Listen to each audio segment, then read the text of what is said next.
ہو کر پھر اپنی اصل کی طرف لوٹ جاتے ہیں۔ اس طرح ترقی کا سفر جاری رہتا ہے، بس وزیر کے لیے ترقی پذیر ہونا ضروری ہے۔ وزارت خارجہ ایک اہم محکمہ ہے جس کے وزیر کو وزیر خارجہ کہا جاتا ہے۔ اس کی وجہ یہ ہے اسے زیادہ وقت ملک کی ہواؤں سے دور دور رکھا جاتا ہے۔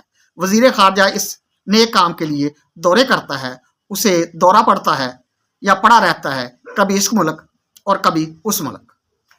اس کی ترقی کا سفر جاری رہتا ہے۔ اپنے دور میں وہ دور دور کی سیر کرتا ہے اور خارجی ہو جاتا ہے۔ وہ اپنے خارجہ امور میں بڑے بڑے ملکوں کے صدارتی محلوں کی غلام گردشوں میں گردش کرتا رہتا ہے۔ ملک میں کیا ہوتا ہے اس کی بلا جانے، وہ جانتا ہے سیاحت کا اس سے اچھا زمانہ پھر کبھی نہیں آئے گا۔ وزیر خارجہ بھرپور طریقے سے اپنی معلومات میں اضافہ کرتا ہے اور آخری عمر میں خارجہ امور پر کتاب تصنیف کرتا ہے جس میں ملکوں اپنے تعلقات اور غیر حل شدہ مسائل پر اپنی مجبوریوں اور نام نہاد کامرانیوں کا ذکر ہوتا ہے۔ یہ ایک باعزت وزارت ہے اور وزیر خارجہ ایک مراتبی عہدہ ہے۔ جس کو ملے وہ جانے، ہم یا آپ اس سے پوری طرح آگاہ نہیں ہو سکتے۔ اس لیے کہتے ہیں راہ پہ جانے تے واہ پہ جانے۔ مطلب یہ کہ راستے کا پتہ راستہ چلنے والا جانتا ہے، سامنے کیا ہے وہ جانتا ہے جس کا سامنا ہوتا ہے۔ ہر ملک میں ایک عدد وزیر داخلہ ہوتا ہے۔ اسے یہ نام اس لیے دیا جاتا ہے کیونکہ وہ ہر کام میں دخل دے سکتا ہے۔ آپ نے بچہ اسکول داخل کروانا ہو یا مریض اسپتال میں، وزیر داخلہ آپ کو داخلہ دلوا سکتا ہے۔ نوٹ فرما لیں، ادھر ادھر وقت ضائع مت کریں۔ سرکاری ملازمت کے شعبہ میں داخلہ کے لیے بھی وزیر داخلہ کی خدمات کارگر ہیں۔ کسی کے گھر میں پولیس کو بغیر اجازت نامہ کے داخل ہونا ہو یا اگلے دنیا کے دروازے میں داخل ہونا ہو، وزیر داخلہ کا زبانی حکم خاص سمجھا جائے گا۔ وزیر داخلہ پر ہر کام میں دخل اندازی کر سکتا ہے۔ امن و امان خراب کرنا ہو یا مخالف کو عقوبت خانے میں داخل کرنا ہو، یہ وزیر داخلہ کے لیے اتنا ہی آسان ہے جتنا مال مفت دل بے رحم کے لیے مال ہڑپ کرنا اور رحم سے عاری ہونا۔ اگر آپ نے کسی معاملہ کو پٹری سے اتارنا ہو تو وزیر ریلوے سے رابطہ کر سکتے ہیں۔ وزیر ریلوے اگر بہت بڑی ریل گاڑی کو پٹری پر نہیں رکھ سکتا تو یقیناً آپ کے معاملے کو بگاڑنے میں اسے کیا مشکل۔ جب کبھی آپ پٹری سے اتر جائیں، وزیر ریلوے بھاری بھرکم کرین کے ذریعے دوبارہ پٹری پر چڑھا سکتا ہے۔ وہ اس میں وقت کی کوئی قید نہیں، یہ آپ کی ذمہ داری ہے۔ وقت پر ریلوے کی گاڑی نہیں چلتی، نہ پہنچتی ہے۔ وقت پر کام ہو جائے تو سمجھ لیجیے وقت درست ہے، اگر کبھی وقت پر کام ہو جائے تو سمجھ لیجیے وقت درست ہے۔ سال، مہینہ یا دن کون سا ہے اس کی کوئی ضمانت نہیں۔ ریلوے کے محکمہ میں گاڑی وقت پر آ جانے کا مطلب ہے گاڑی کم از کم 24 گھنٹے دیر سے آئی ہے، ہو سکتا ہے کئی دنوں بعد آئی ہو۔ وقت کی پابندی کی یہ اعلیٰ مثال وزارت ریلوے میں مل سکتی ہے۔ وزیر دفاع کا کام ملک کو دفاعی قوتوں سے محفوظ رکھنا ہوتا ہے۔ ایسی قوتیں دفاع کے نعروں میں ملک کو دفاع کر رہی ہوتی ہے۔ وزیر دفاع کی کامیابی کا تو کبھی سنا نہیں، وقت آنے پر وہ خود دفاع ہو جاتا ہے، بلکہ دفاع دور ہو جاتا ہے۔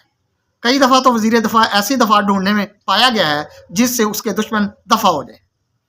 وزیر دفاع پر کسی قسم کا الزام لگانا درست نہیں، وہ دفاعی امور کا ماہر نہیں ہوتا، فقط وزیر دفاع ہوتا ہے، لہٰذا اس معاملے میں وہ بالکل بے قصور ہے۔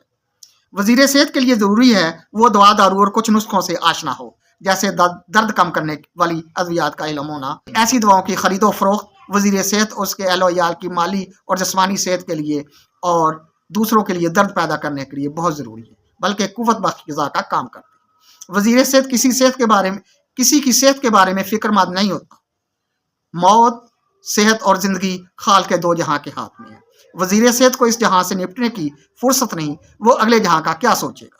وہ کچھ نیک کام بھی کرنا چاہتا ہے، مثلا غریبوں کے لیے مفت دوائیں فراہم کرنا بھی چاہتا ہے۔ وزیر صحت کی صحت جہاں تک اجازت دیتی ہے وہ ضرور غریبوں کے لیے مفت دوائیوں کا انتظام کرتا ہے، لیکن پہلے اپنے لیے اگر وزیر صحت کے مسئلے سے دوچار ہو تو وہ دوسروں کے مسائل حل نہیں کر سکتا۔ بزرگوں کے قائم کردہ اصول اول خویش بعد درویش پر بھی عمل کرنا بہت ضروری ہے، ورنہ بزرگ خفا ہو جائیں گے۔ کبھی کبھی وزیر اعظم اپنے گروہ خاص یعنی کابینہ میں ایک عدد وزیر بے محکمہ بھی مقرر کرتا ہے۔ کیونکہ اس وزیر کا محکمہ نہیں ہوتا اس لیے اس کا محاکمہ بھی نہیں ہوتا۔ اس وزیر کا کوئی کام نہیں ہوتا، فقط خود ہوتا ہے۔ ایسے وزیر کسی کا کام بھی کر سکتے ہیں، جب ان سے کوئی کام کہتے ہیں میرا کام وزیر ہونا ہے، کام کرنا نہیں۔ وزیر تعلیم اسے کہتے ہیں جس کی تعلیم نہ ہو، تعلیم حاصل کرنا اس کے فرائض مذہبی میں شامل ہے۔ افسوس اسے فرصت نہیں ملتی، کبھی وہ گرمیوں کی چھٹیوں پر ہوتا ہے، کبھی سردی کی۔ ایسا وزیر طالب علموں کو تب اچھا لگتا ہے جب وہ تعطیلات کا دورانیہ بڑھاتا ہے، ورنہ طالب علموں کا محبوب مشغلہ وزیر تعلیم کو کوسنا اور جہل وغیرہ کے لفظ سے یاد کرنا ہوتا ہے۔ تمام طالب علم اپنی مشکلات اور لڑک پانیاں بچپن کے بے کیف ہونے کا ذمہ دار وزیر تعلیم کو ہی سمجھتے ہیں، جس نے اسکول کھولتے ہوئے معصوموں کا مطلق خیال نہ کیا۔ وہ چند ایک اسکول کھول کر بھی وزیر تعلیم بن سکتا تھا۔ اسکولوں کا جال بچھانے کی کیا ضرورت تھی جس میں انسانوں کے معصوم بچے الجھ کر ذہنی دباؤ کا شکار ہو جا رہے ہیں۔ بہت سے بچوں کو شکایت ہے وزیر تعلیم اگر خود اسکول جائے تو اسے آٹے دال کا بھاؤ معلوم ہو جائے، تعلیم کس قیمت پر بک رہی ہے اسے یہ بھی پتہ چل جائے گا اس کار خیر میں کتنی خجل خواری ہے۔ اب تک وزیروں کے بارے میں جو کچھ معلوم ہوا ہے اس کے مطابق وزراء با تدبیر نہیں بلکہ بے تدبیر ہیں۔ شاید بادشاہ نہیں رہے، وہ وزیر با تدبیر کو بھی اپنے ساتھ لے گئے ہیں۔ اب ہر وزیر اور کچھ ہو نہ ہو وزیر ہونا ہی اس کے لیے ہر طرح کی سہولت پیدا کرتا ہے، بلکہ وہ خود بھی سوچتا رہتا ہے میں نہ ہوتا تو کیا ہوتا۔